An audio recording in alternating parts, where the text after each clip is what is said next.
پھر صدیق اکبر نے جو مال نبوت پر پیش کیا ذرا اس کو بھی سنیں۔ حضرت ابو ہریرہ رضی اللہ تعالیٰ عنہ فرماتے ہیں، یہ سنن کبریٰ للنسائی کی روایت ہے، حدیث نمبر 8056، کہتے ہیں رسول اللہ صلی اللہ علیہ وسلم فرمایا، ما نفعنا مال ابی بکر قال فابو بکر وقال وهل انا ومالی الا لک۔ حضور اکرم نے فرمایا، ما نفعنا مال ابی بکر، جس قدر ابو بکر کے مال سے ہمیں فائدہ پہنچا ہے اس طرح کسی شخص کے مال سے ہمیں فائدہ نہیں پہنچا، سب سے زیادہ ابو بکر کے مال نے ہمیں فائدہ دیا ہے۔ یہ سننا تھا، صدیق اکبر رو پڑے، فبکا ابو بکر، رو پڑے، اور کیا کہا، وَهَلْ أَنَا وَمَالِي إِلَّا لَكَ، اللہ کے نبی میں اور میرا مال ہے ہی آپ کا، میں اور میرا مال ہے ہی آپ کا، یہ سب ہے ہی آپ کے لیے۔ یعنی آج ہم کسی کے لیے تھوڑی سی قربانی دے دیں، جتاتے باز نہیں آتے، ہم کسی کے اوپر 2 پیسے خرچ کر لیں، ہم پھولے نہیں سماتے، اور صدیق اکبر کون ہے؟ اپنی جان داؤ پہ لگائی، اپنا سارا مال نبوت کے قدموں میں ڈالا، اور پھر بھی کیا کہتے ہیں، حضور میں اور میرا مال ہے ہی آپ کا، میں اور میرا مال ہے ہی آپ کا۔ اللہ اکبر۔ اگلی بات سمجھنا، مرقات المفاتی شرح مشکات المصابی باب مناقب ابی بکر، حضرت سعید بن مسیب تابعی رحمہ اللہ عجیب جملہ کرتے ہیں، کہتے ہیں وکان رسول اللہ صلی اللہ علیہ وسلم یقضی فی مال ابی بکر کما یقضی فی مال نفسی۔ اللہ اکبر۔ وکان رسول اللہ صلی اللہ علیہ وسلم یقضی فی مال ابی بکر کما یقضی فی مال نفسی، نبی پاک صلی اللہ علیہ وسلم ابو بکر کے مال کو ایسے خرچ فرماتے جیسے اپنا مال خرچ کرتے، یعنی حضور ابو بکر کے مال کو خرچ کرنا یوں سمجھتے تھے کہ میں اپنا مال خرچ کر رہا ہوں۔ میں اسے کیا نتیجہ نکالوں، میں اسے کیا بات سمجھاؤں؟ اگر میں کسی اپنے سے بڑے کے ساتھ وابستہ ہوں اور مجھے اللہ نے مالی وسعت دی ہے تو مجھے صدیق اکبر کا کردار ادا کرنا چاہیے کہ میرا مال آپ کا ہے، آپ جب چاہیں اپنا مال سمجھ کر خرچ کریں، آپ یہ سمجھیں کہ یہ مال میرا ہے، جس کے پاس پڑا ہے اس کو دے دو، اس کو دے دو، فلاں کر دو، ایسے کر دو۔ یہ صدیقی مزاج ہے، یہ ہے صدیق اکبر کا مزاج، اپنی جان بھی فدا ہے، اپنا مال بھی فدا ہے، اور حضور سمجھتے رہے ابو بکر کا مال میرا مال ہے۔ صدیق اکبر رضی اللہ تعالیٰ عنہ اپنے مال کو کہاں خرچ کیے؟ مکہ مکرمہ میں اسلام قبول کر کے مشقتیں برداشت کرنے والے صحابہ، تکلیفوں میں مبتلا صحابہ، صدیق کیسے ان کو چن چن کے آزاد کرا رہے ہیں۔ بلال حبشی، عامر بن فہیرہ، ابو فکیہہ، سیدہ لبینہ، سیدہ زنیرہ صدیق اکبر کے مال سے آزاد ہوئے ہیں، اور ان دکھوں کی پیسنے والی چکیوں سے نکلے ہیں۔ وہ کس قدر صدیق کو دعائیں دیتے ہوں گے، آپ سوچ سکتے ہیں ذرا۔ صدیق اکبر رضی اللہ تعالیٰ عنہ کا پھر مساکین پہ خرچ کرنا، عجیب آپ کا مزاج، جس کو مالی طور پہ کمزور دیکھا لوٹا دیا مال اس کا۔ اور حضرت ابو بکر صدیق رضی اللہ تعالیٰ عنہ، اللہ تعالیٰ کو ان کا مال خرچ کرنا کتنا پسند تھا۔ معروف واقعہ ہے، حضرت امی عائشہ رضی اللہ تعالیٰ عنہ پر تہمت لگی، کچھ نازیبہ جملے مستح کے زبان سے بھی نکلے۔ حضرت مستح رضی اللہ تعالیٰ عنہ صدیق اکبر رضی اللہ تعالیٰ عنہ کے عزیز تھے، اور مالی طور پہ کمزور تھے، بدری صحابی تھے، غالباً آپ کی خالہ کے بیٹے تھے۔ تو آپ کو تکلیف ہوئی کہ تمہاری زبان سے جملہ کیسے نکلا؟ آپ نے ان کو جو خرچ کرتے تھے وہ دینا بند کیا۔ اللہ نے قرآن کی آیت نازل فرمائی، سورۃ النور آیت نمبر 22، وَلَا يَأْتَلِ أُولِي الْفَضْلِ مِنْكُمْ وَالسَّعَةِ أَنْ يُؤْتُوا أُولِي الْقُرْبَى وَالْمَسَاكِينَ وَالْمُهَاجِرِينَ فِي سَبِيلِ اللَّهِ وَلْيَعْفُوا وَلْيَصْفَحُوا۔ مال خرچ کرنا بند نہ کرو، درگزر کرو، معاف کرو۔ أَلَا تُحِبُّونَ أَنْ يَغْفِرَ اللَّهُ لَكُمْ، کیا تم چاہتے نہیں خدا تمہیں معاف کر دے؟ اس آیت کا اترنا تھا۔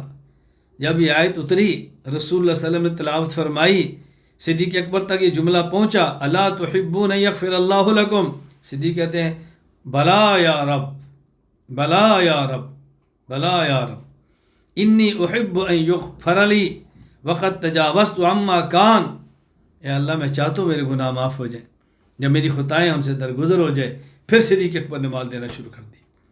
کیا صدیق اکبر رضی اللہ تعالیٰ کے کھلے ہاتھ تھے۔ نبی پاک صلی اللہ علیہ وسلم مکہ مکرمہ سے مدینہ منورہ جب آئے تھے، جب آپ نے ہجرت فرمائی تھی، اور آپ نے سب سے پہلے مدینہ میں آپ بنو عمر کے محلہ میں اترے، تقریباً 24 دن تک وہاں ٹھہرے، اور وہاں سے بنی نجار کے اترے۔ یہ لوگ آپ کے محافظ بن کر ساتھ تھے۔ حضور اکرم صلی اللہ علیہ وسلم جب آپ کی مبارک عادت تھی، نماز کے وقت ہوتا فوراً نماز پڑھتے۔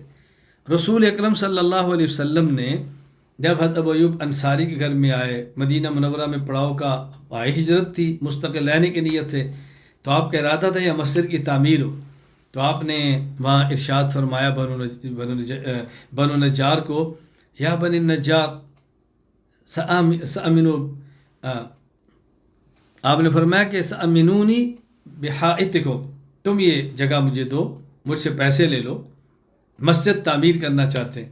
انہوں نے کہا لا واللہ لا نطلب ثمنہ الا الی اللہ، حضور ہم پیسے نہیں لیں گے، فی سبیل اللہ دیں گے۔ ابن حجر عسقلانی رحمہ اللہ فتح الباری میں فرماتے ہیں ان النبی امر ابا بکر ان یطعمہما ثمنا، حضور ابو بکر فرمایا ابو بکر ان کے پیسے دے دو۔ یہ وہ ترغیب نہیں کون دے گا، نہیں ابو بکر تم دے دو، بات ختم ہوگی۔ جیسے اپنے پیسے ہوتے ہیں، جو اللہ کے نبی صدیق اکبر رضی اللہ تعالیٰ عنہ کے مال سے خرچ کر رہے تھے۔ آج تک جو لوگ مسجد نبوی میں نماز ادا کر رہے ہیں، اس کا اجر صدیق اکبر رضی اللہ عنہ کے کھاتے میں ہے۔ صدیق اکبر کا مال خرچ کرنے کا عجیب مزاج تھا۔ طبقات ابن سعد میں ایک عجیب واقعہ نقل ہے۔ سیدہ عائشہ رضی اللہ تعالی عنہ کا نکاح ہو گیا، رخصتی نہیں ہوئی، رخصتی سے کچھ عرصہ قبل بخار ہوا، صحت یاب ہوگی۔ حضرت ابو بکر صدیق رضی اللہ تعالیٰ عنہ خود حضور سے عرض کرتے ہیں حضور آپ رخصتی کیوں نہیں فرماتے؟ عمر کتنی ہے؟ 9 سال بیٹی کی، اللہ 9 سال کی بیٹی ہے، نکاح کر کے تو دے دی تھی، کہا رخصتی کیوں نہیں فرماتے، کیا رکاوٹ ہے؟ رسول اللہ صلی اللہ علیہ وسلم نے فرمایا کہ اس وقت میرے پاس حق مہر ادا کرنے کی رقم موجود نہیں ہے۔ توجہ رکھنا، اپنی بیٹی دی ہے اور شوہر خود پوچھ رہا ہے کہ رکاوٹ کیا، باپ پوچھ رہا ہے سسر رکاوٹ کیا ہے، کیا میرے پاس حق مہر کی رقم نہیں ہے؟ رسول اکرم صلی اللہ علیہ وسلم بات سن کر صدیق اکبر نے نبی پاک صلی اللہ علیہ وسلم کو 500 درہم ہدیہ دے دی، میری بیٹی کے حق مہر آپ ادا فرما۔ صدیق حضرت رسول اللہ صلی اللہ علیہ وسلم نے وہ رقم بھجوائی اور امی عائشہ کی رخصتی ہو گئی۔ کبھی ایسے واقعے بھی آپ سنیں گے، کوئی شخص 52 سال کے شخص کے گھر میں 9 سال کی بیٹی بھی بیچ دے اور حق مہر بھی اپنی جیب سے داماد کو دے کہ تم میری بیٹی کو حق مہر بھی ادا کر دو۔ آپ اندازہ کریں آج کے دور میں جھگڑے کیا ہیں، لڑائیاں کیا ہیں، اور صدیقی مزاج کیا ہے۔ ان سب چیزیں سنانے کا مقصد صدیقی مزاج اپنانا ہے تاکہ ہم اصحار کا مزاج بنائیں اور دین کی خدمت کریں۔ غزوہ تبوک تھا، مدینہ منورہ سے شام کی طرف جانا ہے، 670 کلومیٹر کا فاصلہ، تنگی کا زمانہ، وسائل موجود نہیں ہیں۔ رسول اللہ صلی اللہ علیہ وسلم نے اپیل فرما دی جہاد کے لیے تعاون کرو۔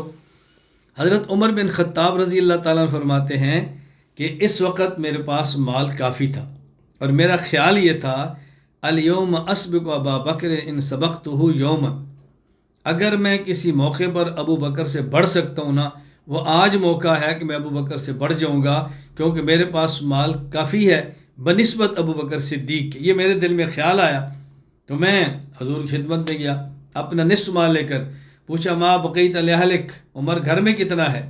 میں نے کہا مثلا آدھا گھر میں ہے۔ صدیق اکبر رضی اللہ تعالیٰ عنہ آئے تو اللہ کے نبی نے پوچھا ابو بکر گھر میں ما بقیت لأہلک، گھر میں کیا ہے؟ کہا ابقیت لهم اللہ ورسولہ، حضور گھر میں اللہ کے رسول کا نام ہی رہ گیا ہے، جو تھا وہ لے کر میں آ گیا ہوں۔ عمر کہتے ہیں لا اسابقک الی شیء ابدا، میں نے کہا ابو بکر تر سے آگے عمر کسی موقع پر نہیں بڑھ سکتا، ابو بکر تو ابو بکر ہی ہے۔ یہ روایت سنن ابی داؤد حدیث نمبر 1680 پر موجود۔ رسول اکرم صلی اللہ علیہ وسلم ہجرت کا حکم آ گیا، آپ نے ہجرت فرمانی ہے۔ صدیق اکبر کے گھر دوپہر کو پہنچے، سلام دعا ہوئی، اہم مشورہ کرنا ہے، حضور فرمائے ہجرت کو حکم مل گیا ہے۔ ابو بکر صدیق آج رات کو چلنا ہے یثرب، حضرت میرے لیے کیا حکم، میرے ماں باپ آپ پر قربان ہوں، مجھے ساتھ چلنے کی اجازت مل سکتی ہے، یہ سعادت مل جائے گی؟ حضور نے فرمایا ہاں ہاں، آپ نے تو میرے ساتھ جانا ہے۔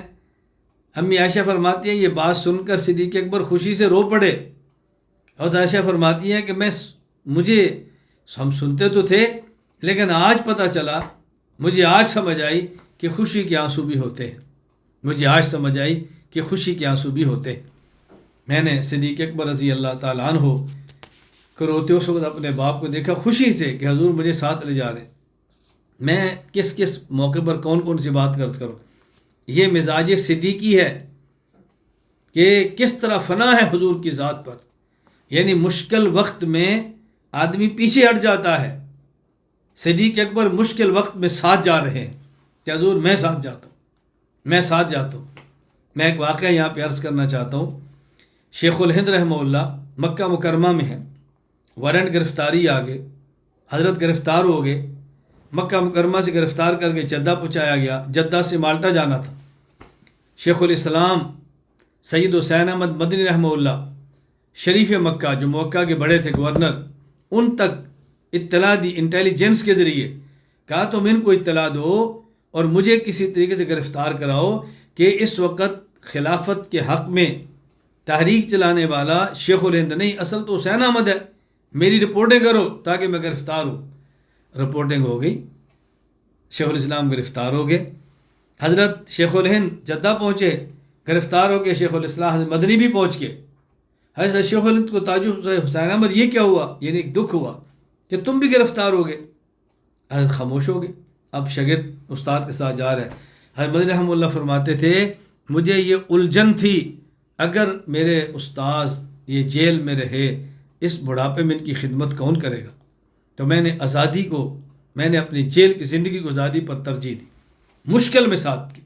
حضور مکہ سے مدینہ جا رہے ہیں، مشکل وقت ہے، سر کی قیمت متعین ہے، گرفتاری پر یا کوئی مار کے دے 100 اونٹ ملیں گے۔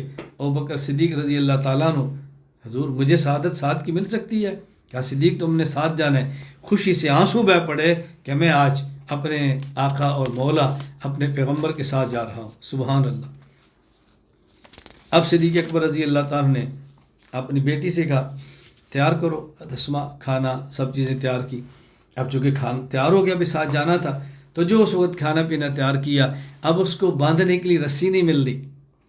حضرت اسما رضی اللہ تعالی عنہا نے اپنے ازار بند کو لیا اور لمبائی میں 2 ٹکڑے کیے، اس سے کھانے پینے کی چیزیں باندھی۔